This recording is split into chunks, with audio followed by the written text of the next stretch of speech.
ప్రియ సహోదరి సహోదరులారా, దేవుని నామములో ఈ ఉదయకాల అందరికీ నా శుభాభివందనాలు తెలియజేయుచున్నాను.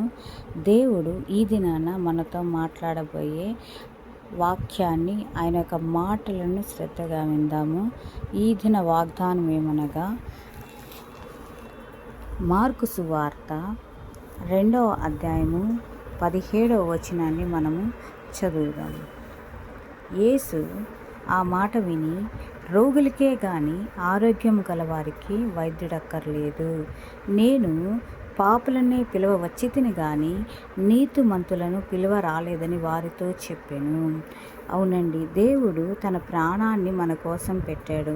మనం పాపంలో బతుకుతున్నప్పుడు మన పాప జీవితం మనం విడిచిపెట్టి దేవుని వైపు తిరిగి ఆయన పరలోక రాజ్య వారసులు అగుటకు ఆయన తన ప్రాణాన్ని ఆ యొక్క కల్వరి గిరిలో మన కోసం పెట్టారు.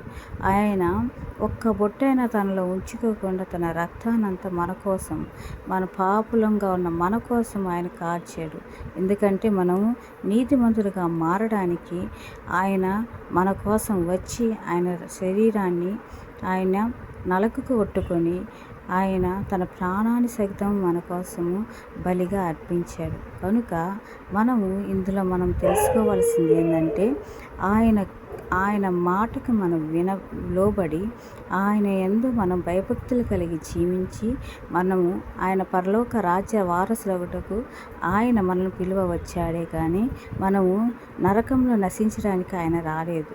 కావున సహోదరి సహోదరులారా, మీరు కూడా దేవుణ్ణి నమ్మి మన పాప జీవితం మనం వదులుకొని ఆయన వైపు తిరిగి మనం నీతిమంతులుగా మన జీవితాన్ని ఆయన మన సొంత రక్షకుడిగా అంగీకరించి మనం జీవించాలన్నదే ఆయన యొక్క ఆశ.